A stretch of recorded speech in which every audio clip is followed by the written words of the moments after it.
je laisse pas le moment, ce n'est pas le moment. Ok, j'espère qu'on est bon parce que j'ai pas trop vérifié. Clairement, à chaque fois que je reviens dans une nouvelle vidéo, j'ai un nouveau décor. On va croire que j'habite dans tous les quatre coins du monde, mais c'est juste que je suis en vacances, que je suis chez des gens. Là, je suis dans la chambre de ma mère parce que j'aime bien le décor. Bref.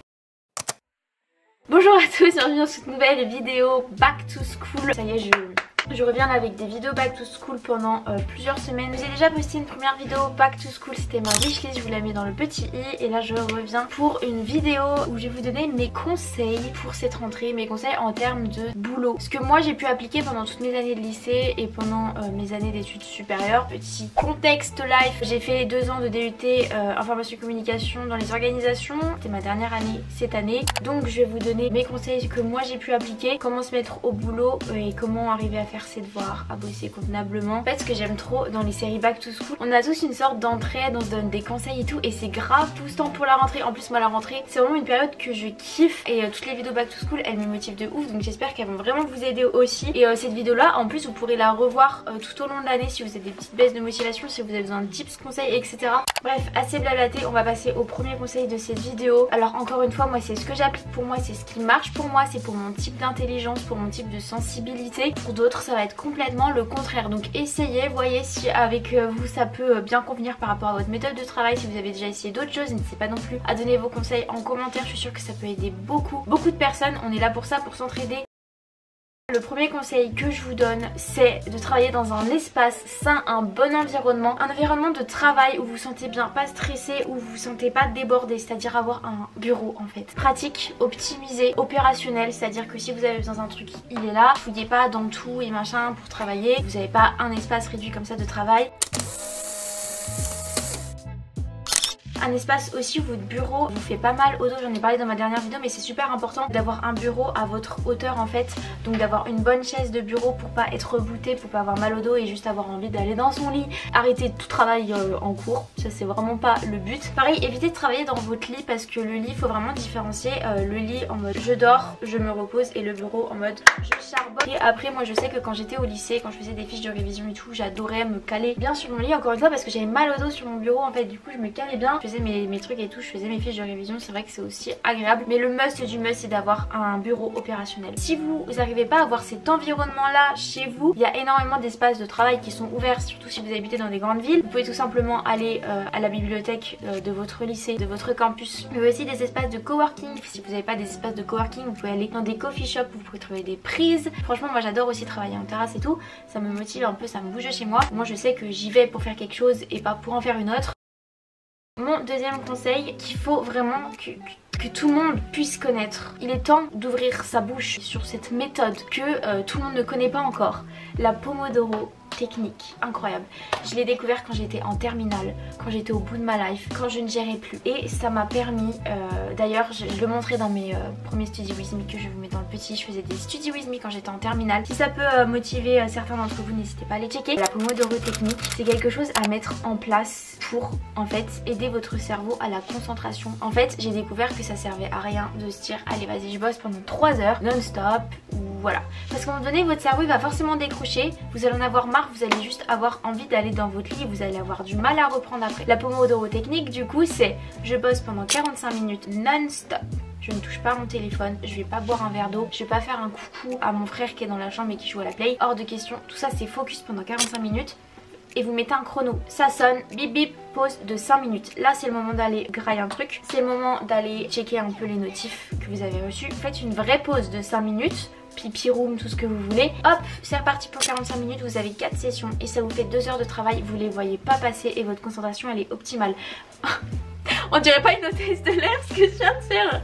Ça coule dans mes veines, ça coule dans mes veines le son d'hôtesse de l'air. Si la méthode 45-5 vous convient pas, vous pouvez faire 30-10 ou faire 35-15. Vous adaptez, vous avez plein de Pomodoro sur YouTube et en fait vous allez avoir une personne qui travaille en même temps que vous avec de la musique ou non. Vous mettez directement le chronomètre, ça bip, vous faites votre pause en même temps qu'elle, comme ça permet de pas se laisser déconcentrer parce que des fois on a envie de travailler plus, donc on se dit bon c'est pas grave je loupe la pause et c'est pas du tout ce qu'il faut faire, ou alors des fois la pause on a envie de la continuer un peu plus et c'est pas non plus ce qu'il faut faire. Donc le fait de travailler avec quelqu'un en même temps, ça aide beaucoup plus. Et j'ai découvert une application qui peut vous aider aussi par rapport à ça, c'est l'application Forest. Je vous en dis pas plus parce que je vous en parle dans une prochaine vidéo. Je vous garde un peu le suspense, mais Forest ça va vous aider un peu justement à booster ce Pomodoro technique, à booster le temps de concentration. Un peu dans le même registre, si vous voulez pas utiliser la méthode Pomodoro ou même si vous l'utilisez quand même, c'est dans tous les cas chronométrer votre temps de travail. Avoir un carnet en mode study time dans votre bullet journal ou sur une feuille ou même sur une application dans vos notes. Et en fait, vous chronométrez toutes vos heures de travail dont vous avez bossé aujourd'hui et vous l'indiquez comme vous voulez quelque part. Et après, vous allez avoir une vision par exemple du mois ou de la semaine et vous allez voir toutes les heures où vous avez travaillé et c'est hyper satisfaisant et ça booste à faire encore plus. Bon, du coup j'ai décidé de te montrer de manière concrète comment je fais, je trouve ça plus cool. Perso j'utilise l'application GoodNotes sur l'iPad et je trouve ça beaucoup plus pratique parce que du coup on peut faire des ratures, effacer plus facilement, enfin bref vous connaissez.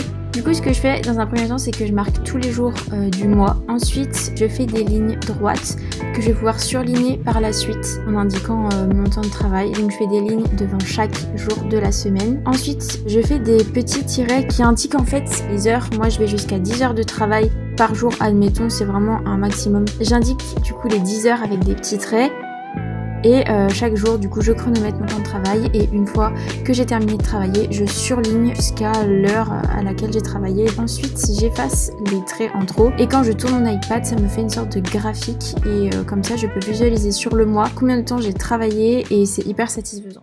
Donc ça c'est vraiment une méthode que je kiffe faire quand je vois que j'ai travaillé 5 heures et tout, c'est trop bien. Même si je vois que j'ai pas forcément avancé, au moins je sais que j'ai donné du mien et si j'ai fait la technique Pomodoro, normalement j'étais hyper focus. Technique qui marche ou non pour certaines personnes, encore une fois là je vais vous proposer une application mais je vais pas vous donner le nom, elle sera dans ma prochaine vidéo, mais c'est de travailler avec de la musique focus, chill, lofi ou non pour vous concentrer. Moi j'adore mettre, et ça je l'ai découvert aussi dans mes premiers Study With Me, donc quand j'étais en première terminale, mettre de la musique study musique. Vous allez avoir des musiques hyper chill, hyper ambiantes, qui va, je sais pas, ça va faire une sorte de truc sur le cerveau, mais ça vous met dans une bulle de boulot. Vous en avez plein sur YouTube, ou alors avec des bruits d'eau, des bruits de cheminée, quelque chose qui vous met vraiment dans une ambiance. Il y en a qui préfèrent bosser avec de la musique un peu plus trash, du rap ou quoi, il n'y a pas de souci, mais essayez, voir si vous préférez travailler dans le silence, juste avec des petits bruits d'ambiance, essayez.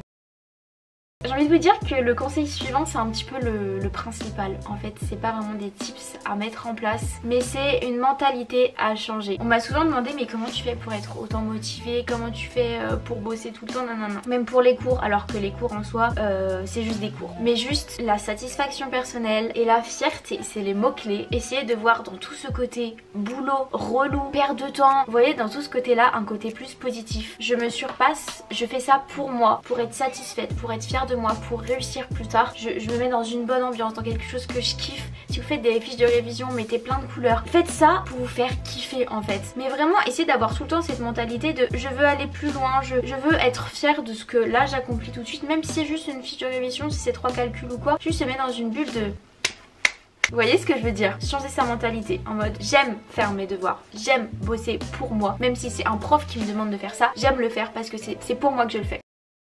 Aussi n'hésitez pas à avoir de la motivation sur le long terme et aussi sur le court terme. Sur le long terme, admettons que vous faites des études voilà, de droit, voyez vraiment sur le long terme votre objectif, si vous en avez un de métier final ou avoir le bac, voilà, une motivation de long terme qui vous booste, il faut vous le rappeler. Mais aussi sur le court terme, et le court terme ça peut être une semaine ou ça peut être quelques heures. Si je réussis à faire ce DM là, je vais avoir une récompense à la fin de la journée et prévoyez votre récompense et ça je vous jure que ça motive trop. Ça peut être un truc tout bête en mode si je réussis je vais me faire des crêpes.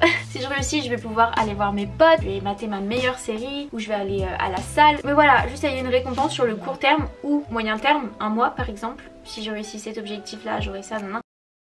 Dernier conseil, je suis sûre que j'en ai plein d'autres à vous donner, mais là je vous ai donné mes meilleurs et ce qui marche pour moi d'une manière simple et efficace on va dire. Mais le dernier aussi, c'est de pas se perdre et perdre sa motivation en n'ayant aucune organisation. Alors je sais, comme je vous ai dit en début de vidéo, ça se trouve vous allez beaucoup mieux travailler en bossant sur votre lit, en ayant un bureau avec un bazar monstre. Mais en ce qui me concerne, moi je trouve que avoir une bonne organisation, avoir des cours triés, classés, rangés et s'organiser un minimum, ça va vous booster à bosser. avez, admettons, vous avez une fiche de révision à faire sur un cours d'histoire. Vous avez des feuilles d'histoire dans un classeur A, des feuilles d'histoire dans un classeur B. Vous n'avez pas la moitié de votre cours. Il y en a un qui est en screen sur votre téléphone. Je vous jure que ça motive pas à se lancer. Au final, vous le faites, mais ça motive pas. Alors que si vous avez tous vos cours dans un même endroit classé droit, là, on commence la fiche de révision, on perd pas de temps et c'est bon. Petit conseil que moi, j'arrive pas à mettre en place, mais je le répète chaque année parce que peut-être qu'un jour, je vais y arriver. Bon, là, cette année, je vais pas faire d'études, mais peut-être qu'un jour, je vais y arriver. Classer ses cours, s'organiser tout au long de l'année. Ne pas laisser le trieur gonfler. Vous savez, quand il commence à gonfler, c'est que c'est mauvais signe. Faites pas ça. Voilà, c'était mon dernier conseil. J'espère que cette vidéo vous aura plu. N'hésite pas à nous dire en commentaire tes petits conseils ou si tu vas en appliquer, si tu en maîtrises déjà. Mon plus beau pouce en l'air aussi pour le référencement et pour aider la chaîne à se développer. N'hésite pas non plus à me suivre sur Instagram pour suivre ma petite vie, tout ça. Et puis moi je vous dis à bientôt pour une prochaine vidéo et une prochaine vidéo back to school où je vais vous montrer du coup mes petites applications dont je vous parlais. Bisous. Check-moi ça, check-moi ça, check-moi ça. 1, 2, 3, jump!